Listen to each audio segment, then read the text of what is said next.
네, 저는 저희가 만드는 지금 유플러스 세시 서비스에서 주로 이제 기술 기획을 담당하고 있는데, 아까 오프닝에서 저희 주원계 상무님께서 말씀하신 것처럼 오늘 어떤 기술이나 기능에 대한 설명이나 소개보다는 저희 유플러스라고 하는 통신사가 왜 이런 보안 서비스를 만들려고 하고, 그리고 기존에도 이제 뭐 저희뿐만이 아니라 통신사들이 보안 사업을 주로 하고 있었는데, 기존의 그런 통신사들이 진행하던 보안 사업과는 어떤 다른 점이 있고, 그리고 앞으로 유플러스는 이 보안 사업을 어떻게 이끌고 나갈 건지, 그거를 저희 팀 그리고 유플러스 세시 담당자분들이 직접 경험한 내용을 기반으로 여러분들과 공유하는 시간으로 또 가지고자 합니다.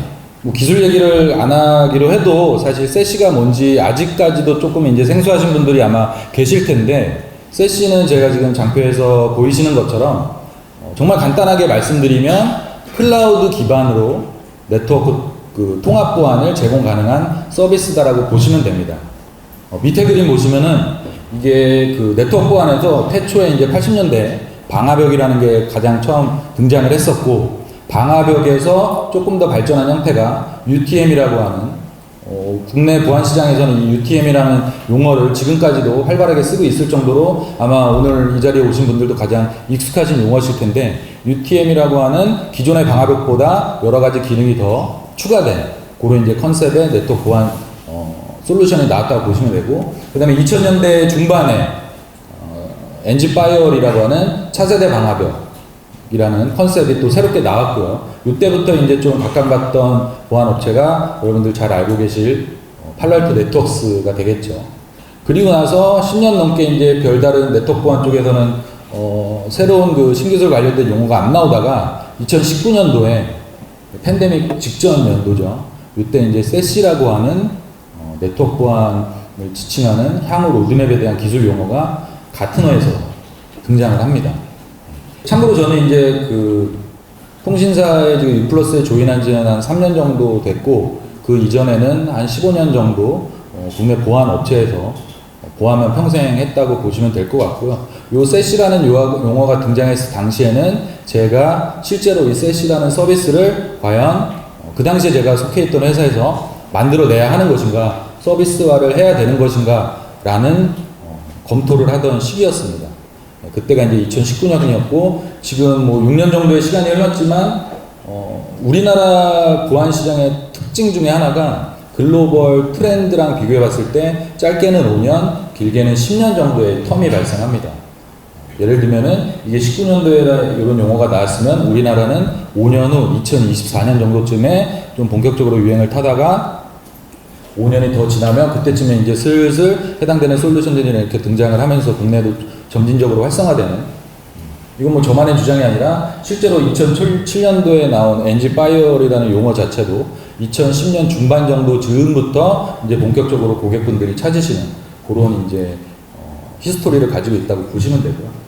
그래서 세시는 직전 세대인 차세대 방화벽보다 더 많은 기능이 추가가 됐는데, 거기에 이제 가장 큰 구조적인 차이점이 차세대 방화벽까지는 하드웨어 기반이었습니다. 도입하려고 하는 곳에 방화벽 하드웨어를 직접 구축을 하고 딜리버리해서 세팅하고 이런 식의 이제 액션이 필요했다면, 이 세시라는 것부터는 클라우드 기반으로 사스형 보안 서비스이기 때문에 기본적으로는 하드웨어 구축이 필요가 없게 됩니다. 근데 이 부분도 이제 요새 이제 보안 기사나 다른 세시 업체분들 이제 서비스 소개하실 때 보면은 좀 빠뜨리는 부분들이, 이게 세시에는 크게 이제 5가지 기능 덩어리가 있는데, 그 중에 이제 GTNA라고 하는 기능이나 SDN 같은 기능은 해당 고객사의 네트워크 환경이 온프렘에 해당되면은 그 온프렘의 게이트웨이 역할을 할 수 있는 하드웨어가 들어가긴 해야 됩니다. 이제 고객사 상황에 따라서 정말 하드웨어가 필요 없는 경우도 있지만, 특정 케이스에서는 기존처럼 하드웨어가 동일하게 게이트웨이 역할을 할 수 있는 하드웨어는 필요할 수도 있다. 이런 식으로 이제 이해를 해주시면 좋을 것 같고, 그리고 이제 뭐 세시에서 먼저 등장했던 개념은 아닌데, 요즘 이제 22년도부터 이제 챗 GPT다 해가지고 굉장히 AI 쪽이 많이 활성화됐잖아요. 그리고 이제 요즘 이제 세시 또 컨셉은 기존보다 조금 더 이제 여러 가지 기능들이 애드돼서, 그 중에서 이제 대표적으로 AI를 활용한 보안, 그 다음에 AI에 대한 보안. 실제 이제 필드에서는 Security for AI, 그 다음에 AI for Security라고 하는 용어들로 얘기를 하고 있는데, 쉽게 말씀드리면 우리 직원들이 AI를 쓸 때 데이터나 이런 게 유출되지 않게끔 하려면, 그러니까 AI를 사용하는 거에 대해 보안을 어떻게 적용해야 되냐라는 문제가 하나가 있을 수 있고, 또 반대로 내가 이제 저희 같은 이제 보안 서비스 제공 업체 입장에서는 내가 보안 서비스를 제공해야 되는데, 기존에는 그냥 만들어서 보안 기능들 만들어서 제공을 했다면 우리 보안 서비스 제공함에 있어서도 AI를 어떻게 활용할 수가 있을까? 크게 보안 시장에서는 이 두 가지 방향으로 AI에 대한 그 기술 검토라든지 여러 가지 로드맵이 잡혀가고 있다라고 보시면 되고요. 저희도 조금 있다가 저희 유플러스 세시에는 어떤 AI 서비스들이 구성이 되어 있는지 간단하게 설명을 드리겠습니다. 요거는 좀 전에 그 저희 정보부 정책팀 팀장님께서도 잠깐 말씀하셨던 건데, 뭐 한 2000년대 중후반까지만 해도 그냥 회사 딱 최상단 경계에다가 보안 장비들 디도스 놓고 방화벽 놓고 IPS 놓고 아프 놓고 그 밑에는 이제 엘트 도메인 단에는 낭 놓고 이런 보안이 다 끝났죠 사실. 그게 잘못됐다라기보다는 그게 모든 사이트의 가장 기본이 되는 보안 구성입니다.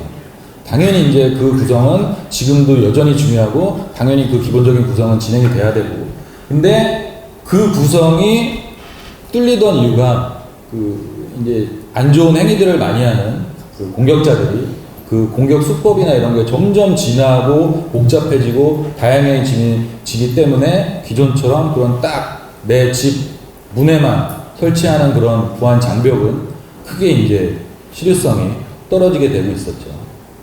거기에 아울러 제 기억에는 2015년, 16년에 AWS 코리아가 국내에 처음 들어왔던 것 같은데, 그 당시만 해도 이제 클라우드가 활성화는 안 돼 있었지만 지금은 저희 회사도 그렇고 굉장히 많이 클라우드를 이제 도입률이 많이 올라갔죠, 우리나라도. 클라우드라고 하는 또 다른 복병 때문에 기존 보안 컨셉 가지고는 너무나 이제 복잡해가지고 기존 그 보안을 하던 컨셉으로는 더 이상 이제 완벽하게 막기가 어려워지게 됩니다. 그래서 아까 시간에 잠깐 늘어졌던 것처럼 이런 새로운 공격 유형이라든가 뭔가 새로운 기능이 있으면 그거를 또 보완할 수 있는 포인트 솔루션을 또 도입하고 또 도입하고 또 도입하고 수십 개가 보안 포인트 솔루션들이 존재를 하게 되고, 제가 그림에는 저 모든 포인트 솔루션들을 유플러스 세시가 커버할 수 있다라는 의미는 아니고, 저 중에 유플러스 세시에 해당되는 몇몇 보안 영역들은 유플러스 세시를 통해서 여러분들이 기존보다는 숫자가 조금 줄어들 수 있겠죠. 그런 컨셉으로 일단 저희가 유플러스 세시를 준비했다고 봐주시면 좋을 것 같고, 근데 이제 또 그렇게 딱 그 세시 영역 그 자체만 저희가 준비를 하게 되면은 아무래도 뭐 글로벌 벤더라든지 그런 차별점이 딱히 없을 거기 때문에 저희 회사가 가지고 있는 가장 큰 무기이자 장점은 아무래도 통신사다 보니까 네트워크를 가지고 있다는 게 가장 큰 장점이 되겠죠. 여담으로 우리가 보안이 필요한 가장 큰 이유가 서로 연결이 되어 있기 때문이거든요. 우리가 무인도에 혼자 살고 있으면 문에 자물쇠도 필요 없고 금고나 이런 것도 아무것도 필요가 없거든요. 아무도 접근할 사람이 없으니까, 그리고 나도 나갈 일도 없으니까. 또 우리가 보안을 하는 이유는 물리적인 보안도 마찬가지고 이런 사이버 보안도 마찬가지인 게 연결되어 있기 때문입니다. 그게 논리적으로 연결이 돼 있든 실제 물리적으로 여러분들이랑 저랑 지금 같은 공간에 있는 것처럼 물리적으로 연결이 돼 있든 연결이 되어 있기 때문에 보안이 필요한 건데, 그 연결을 제공하는, 그중에 논리적 연결을 제공하는 기업이 통신사가 되겠죠. 제 개인적으로는 통신사가 보안을 가장 잘 알고 가장 잘 해야 된다고 생각하는 사람입니다. 지금도 마찬가지고 통신사에 소속이 되어 있기도 했지만. 그래서 그러면 이런 제가 진짜 평소에 그 추구하던 서비스를 만들기 위해서는 제가 통신사에서 그 서비스를 만들어 보는 게 가장 이상적이고 제가 그동안에 좀 생각해왔던 그런 전략이나 로드맵들을 펼칠 수 있겠더라고요. 그래서 저희 그 보안사업팀 내에서 작년 초부터 몇몇 그 보안업체에서 많이 오랜 기간 종사하셨던 분들이 의기투합해가지고 요 세시 서비스를 준비를 하게 됐고, 아까 잠깐 언급한 것처럼 세시 서비스는 기본적으로 네트워크 보안 영역에 한정되어 있는데 저희는 거기에서만 국한되지 않고 여기 보이시는 것처럼 좌측에 보시면 엔드포인트 보안 영역, 그다음에 우측에 보이시는 서버 보안, 우리가 흔히 서버 보안이라고 하는, 요새 이제 클라우드 활성화되면서는 워크로드 보안이라고 하죠. 요런 이제 워크로드 보안에 대한 부분까지도 모든 걸 유플러스가 만들겠다라는 의미가 아니라 요런 부분들을, 이게 지금 포인트 솔루션만 해도 어마어마하거든요. 이런 포인트 솔루션, 다양한 업체의 수십 개의 포인트 솔루션들을 관리하고 운영하고 도입하셔야 되는 불편함을 유플러스 통신사가 맨 앞에 서서 그런 불편함들을 좀 덜어드리겠다라는 컨셉으로 유플러스 셋이라는 통합 보안 서비스를 준비했다고 보시면 좋을 것 같습니다.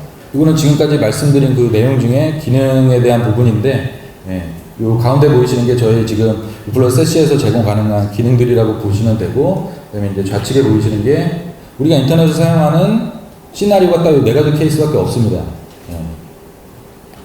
이 케이스 말고 다른 이유로 통신을 하는 일은 전혀 없거든요. 폐쇄망 빼고. 어쨌든 그 모든 케이스에 대해서 저희가 100% 완벽하다고 감히 말씀드릴 수는 없지만 대부분의 필요한 보안 영역들은 유플러스 셋이라고 하는 통합보안 플랫폼스러운 클라우드 기반의 서비스를 통해서 제공을 하고자 한다라는 내용으로 봐주시면 좋을 것 같습니다.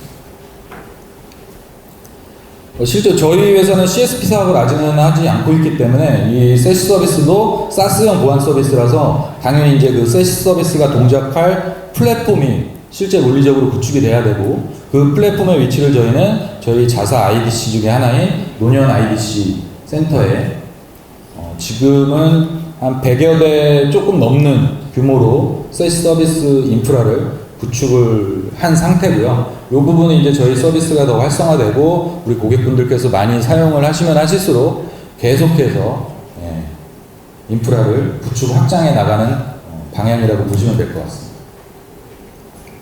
요거는 저희 그 유플러스 셋시의 주요 기능들에 대해서 제가 추출해 놓은 건데, 요거를 저희가 해놓은 이유는 기존의 통신사가 하는 보안 사업은 그냥 단순히 원래 그 보안 업체들의 솔루션이나 서비스를 가져와서 단순히 이제 재판매하는 그런 형태, 물론 이제 저희도 그런 보안 사업 형태가 이미 아직도 존재를 하고 있지만 그런 그 비즈니스 모델에 국한되지 않고, 실제로 저희 유플러스도 아무래도 통신사다 보니까 연결을 가장 잘 아는 통신사로서 보안까지 고려한 부분까지 해서 우리가 한번 실제 로드맵, 기술적인 로드맵도 리딩을 하고 전체적인 아키텍처에 대해서 보안 업체랑 같이 공동 개발하고 공동 투자하는 컨셉으로 만들고 있는 서비스다 라는 부분을 이제 보여드리기 위해서 이런 장표를 해놨고요. 이 실제 기능 항목들은 저희 유플러스 내에 아까 잠깐 말씀드린 그 국내 보안 업체에서 경력으로 일하시던 분들, 다 보안 전문가 분들이신데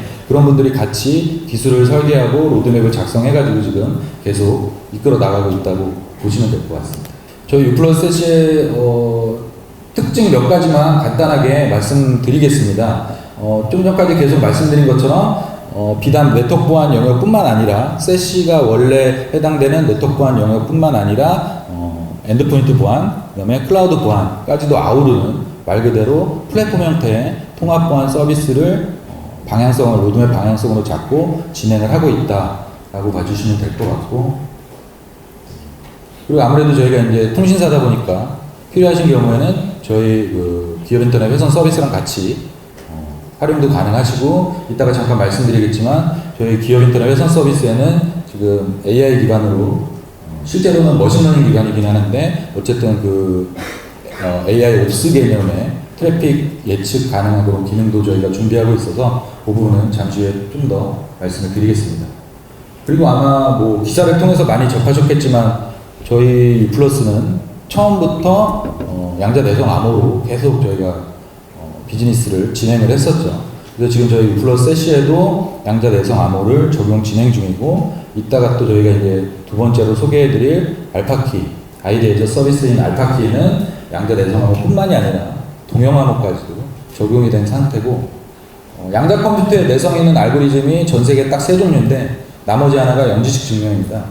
제로 날리지 프로파일이고 주로 이제 블록체인에 쓰이는 알고리즘이긴 한데 네트워크 보안 쪽에는 사실 아직은 적용 가능할 만한 의미있게 적용 가능한 포인트는 아직은 제가 못 찾았고, 이 부분도 뭐 언제든지 적용 가능한 부분이 생기면은 저희가 적극적으로 영지식 증명에 대한 기술도 서비스 적용을 할 예정입니다.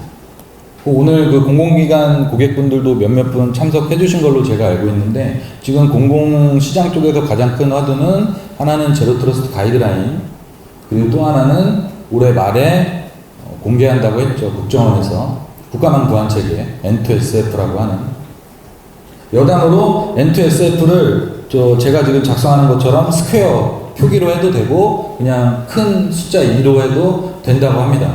이건 제가 국가사이버안보센터에 직접 문의해서 물어봤고요. 그러면 N-스퀘어 SF로 발음해야 되냐, N2SF로 해야 되냐, N2SF로 해도 된다고 합니다.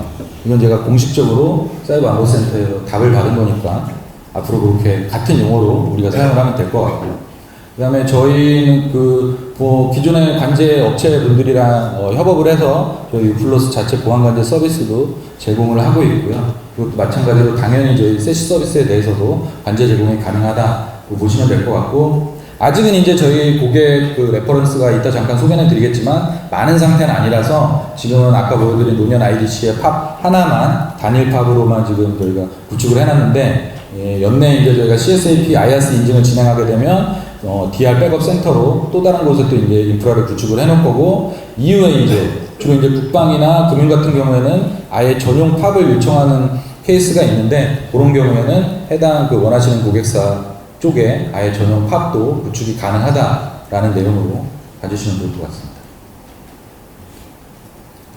그리고 이제 세시 서비스가 존재하는 모든 보안 영역을 당연히 커버할 수는 없지만, 그래도 이제 조금 이제 보안 인력이, 우리나라가 사실 가장 큰 문제점 중에 하나가 보안 전담 인력이 대부분의 회사에 그렇게 많지 않은 거잖아요. 그죠? 근데 그런 부분들을 유플러스 세시라고 하는 서비스를 통해서 조금이나마 일종의 가상 CIS 역할을 해드리고자 한다라는 내용으로 봐주시면 좋을 것 같고, AI 기반 기능은 물론 이제 저희도 이제 말 그대로 네트워크 보안 서비스가 코어가 되는 베이스 보안 기능이다 보니까 발생하는 로그나 이런 것들을 가지고 위협을 예측하거나 분석을 해서 이상 정보들을 제공한다, 모니터링 정보를. 그건 너무나 당연한 거고, 그 외에 저희가 이제 통신사다 보니까 예를 들면 저희 기업 인터넷 회선을 100메가짜리를 쓰고 계시는 고객사 분이 계시다면, 만약에 이제 저희가 이제 머신러닝 기반으로 미래 트래픽량을 예측해서 다음 주 수요일 정도에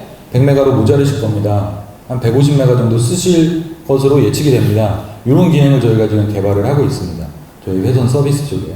그렇게 되면은 셋이랑 같이 번들링을 통해서 그런 이제 AI 기반의 예측 기능도 같이 제공이 가능하다로 보시면 될 것 같고, 지금까지 말씀드린 걸 다 종합을 해서 아무래도 이제 저희가 국내 보안업체분들이랑 밖에서 보신 지금 오늘 부스 참여해 주신 분들이 저희 유플러스 세시를 같이 만들어 나가고 있는 얼라이언스를 맺은 협력 업체분들이라고 보시면 될 것 같고요.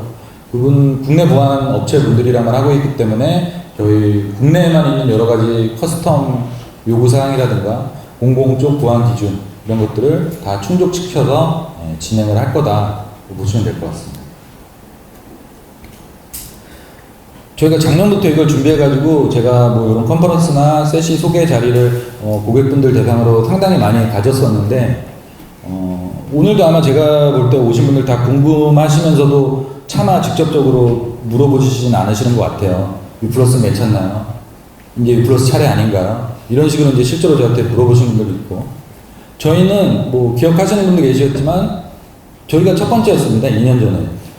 그리고 저는 그 당시에 실제로 기업부문 대표로 해서 피해보상 TF에 대외 업무하러 2달 동안 나가 있었고, 이후에 복귀해서는 실제 저희 기업 PC방 사업 쪽에 대한 보안 피해보상 그런 업무도 같이 진행을 하면서 정말 보안 사고가 발생했을 때 어떤 정도의 영향이 발생하고 해당 기업에, 기업뿐만 아니고 그 기업이 가지고 있는 고객에게도 그런 걸 저는 저뿐만이 아니죠. 저희 회사 자체가 체험을 했기 때문에 아까 저희 보안정책팀 팀장님께서 말씀하신 것처럼 그때부터 정말 많은 투자도 들어갔고, 그리고 저희 회사는 다른 곳이랑 좀 다른 게, 저희 회사는 저희 내부 보안에 대한, 그러니까 저희 고객 대상으로 하는 보안뿐만이 아니라 지금 제가 발표드리고 있는 이런 행사, B2B 대상의 대외 보안 사업까지도 저희는 투자 영역을 확대해주고 계십니다. 저희 회사 차원에서.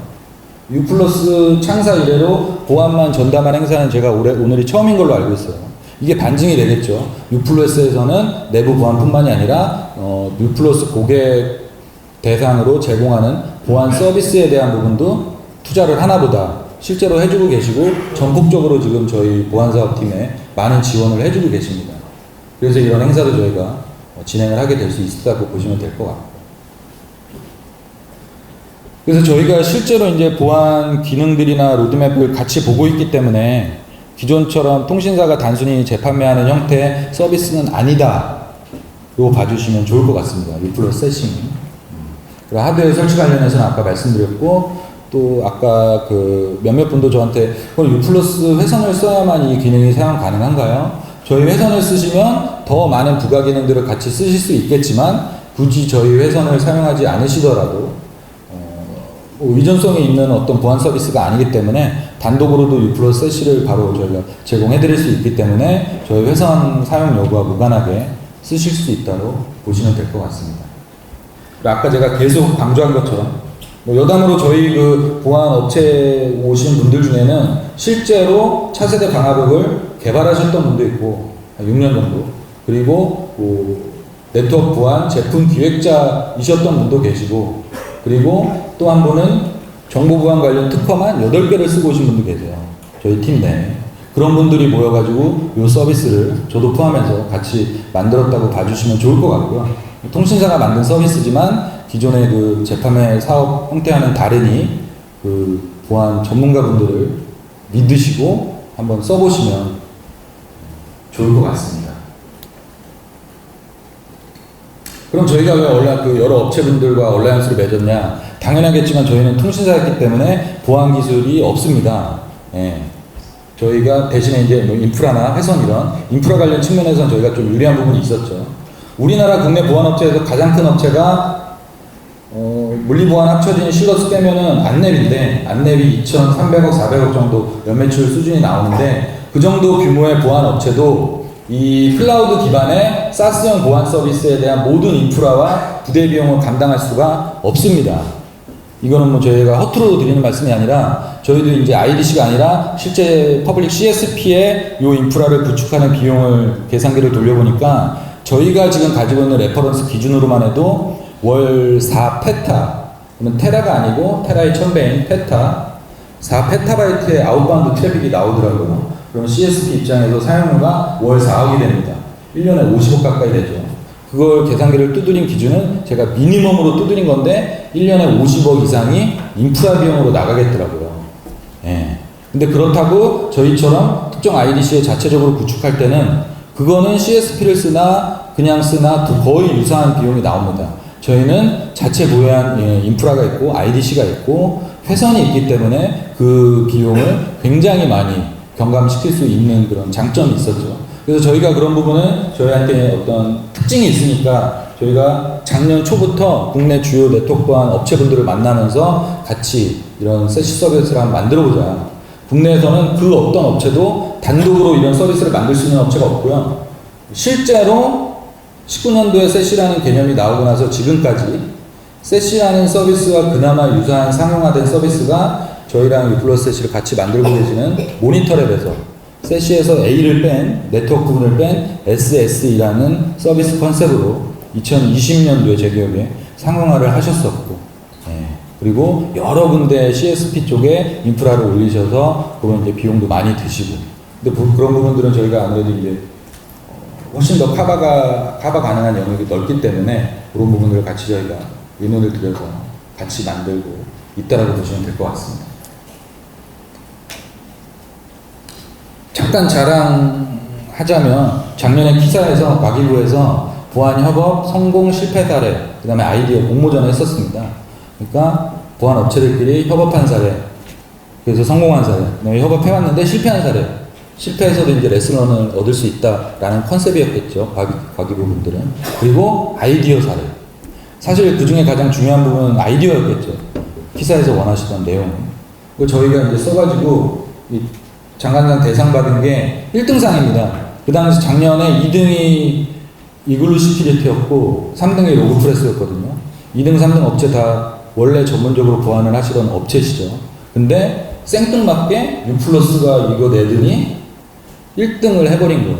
이 키사의 그 과기부 사무관님도 오셨는데 되게 당황하셨어요. 축하는 해주셨지만. 예.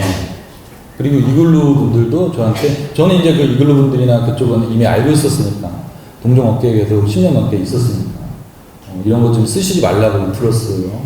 무슨 딴 거 하시라고 막 농담 반 진담 반 이렇게 얘기를 해주시더라고요.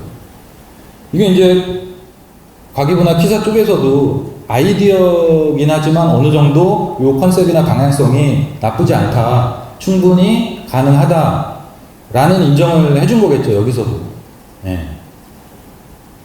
올해는 이제 그 성공 사례로 저희가 또 공모를 하고 싶었는데, 올해는 아무래도 이제 우리나라 지금 이 여러 가지 보안 관련 상황이 안 좋다 보니까 공모전을 아예 진행을 안 하시는 것 같아요.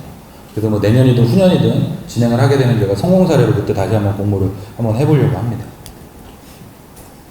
이 부분은 뭐 조금 더 아까 말씀드린 저희 세신에 있는 기능들 디테일하게 작성한 부분이라고 보시면 될 것 같고, 지금 밖에 부스로 와주신 저희 업체분들, 각 업체별 주요 역할을 어떤 걸 하고 계시고 계신지 여러분들 이해하실 수 있도록 정리해 놓은 장표라고 보시면 되고요. 이 중에 아무래도 이제 그 세시라는 영역 자체가 클라우드 기반의 네트워크 보안 서비스고, 저희가 지금 모니터랩이랑 같이 진행하는 유플러스 세시는 프락시 기반 세시입니다. 글로벌 업체로 보자면 G스케일러나 네스코프나 스카이아이 같은 캣3 또는 시큐어 웹 게이트웨이라고 하는 프락시 기술을 기반으로 만든 세시 서비스라고 보시면 되고, 근데 저는 태생이 방화벽 태생이거든요. 네, 예를 들면 팔로알토 네트워크스나 포티넷 같은 방화벽 기반으로 되어 있는 세시들도 있어요. 그리고 저는 지금 이제 제가 모니터랩과 프락시 기반의 세시를 이미 상품 상용화를 해놨고, 앞으로는 이 방화벽 기반의 세시도 같이 병행해서 만들려고 하는 지금 계획은 있습니다. 근데 이제 국내 대부분의 방화벽 벤더분들께서 아직은 진행하기가 어렵다라고 말씀을 주셔가지고, 그러면 진행 가능하실 때쯤에 유플러스에 연락을 달라, 이렇게 제가 얘기를 해놓은 상태라고 보시면 될 것 같고요. 그 다음에 또 하나 있는 게 아까 저희 정보보호 정책팀장님도 잠깐 말씀하신 라우터 기반, 태생이 라우터인 업체들, 시스코, HP, 아로바 이런 세시도 있는데 방화벽이랑 큰 차이가 없습니다. 물론 이제 네트워크, 특히 세시 중에 SDN 기능에 굉장히 큰 강점을 가지고 있는 메리트가 있긴 한데, 우리나라에서는 사실 크게 실효성이 없는 게, 우리나라는 초고속 인터넷망이 워낙에 잘 돼 있기 때문에 SDN조차도 사실 잘 안 되죠, 사업이. 저희도 SDN 상품이 있기는 하지만. 그래서 어쨌든 저희는 라우터 기반의 세시는 일단 저희는 차치하고, 지금 프락시 기반 세시 만들어 놨고, 방화벽 기반의 세시도 조만간에 선보일 계획이다 정도로 이해해 주시면 될 것 같습니다. 이런 그 통합보안 개념스러운 거에 대한 얼라이언스에 대한 시도는 우리나라 정부에서 굉장히 수년 전부터 계속 하고 있었어요. 가장 큰 장애물이 뭐냐면, 보안 업체분들이 모이면 서로의 이해관계 때문에 6개월에서 1년 협업하시다 흐지부지 될 가능성이 되게 크거든요. 저조차도 그랬고. 그게 이제 중간에 정부, 뭐 키사나 과기부가 있다 한들 큰 차이가 없습니다. 강제성이 없기 때문에 서로의 이해관계가 다르고. 근데 지금 그 정부나 공공이 했던 역할을 LG 유플러스가 전면에도 하고 있다고 보시면 좋을 것 같고, 거기에 우리 국내 그 보안 업체분들이 가장 좀 부담스러워 하시는 투자와 세일즈, 아무래도 이제 저희가 통신사다 보니까 세일즈 역량이나 투자 쪽으로 자금력이 훨씬 더 유리한 부분이 있겠죠. 그런 부분들을 저희가 같이 합심해서 리딩을 하고 있기 때문에 기존에 이제 그 과제나 이런 걸 통해서 통합보안 같은 컨셉의 그런 것들이 진행되던 것보다는 조금 더 실제로 사업화 가능성이 충분히 있고 지속 가능성도 훨씬 더 길다라고 보시면 될 것 같습니다. 끝으로 저희가 앞으로는 어떤 부분을 하려면, 저희 유플러스가 통신사지만, 저는 물론 이제 보안업체 출신이긴 하지만 유플러스라고 하더라도 그래 보안에 가장 잘 B2B 대외 서비스가 됐든 그리고 저희 회사 자체 내부 보안이 됐든 보안이 가장 잘 돼 있고 믿을 수 있는 보안 서비스 제공 업체로 이미지를 만들고 고객분들께서 바로 생각나실 수 있도록 보안 사업을 제가 활성화시키고 유플러스 세시를 성공시키는 게 저희 유플러스 세시 모델의 가장 큰 계획이라고 말씀드리고 싶습니다.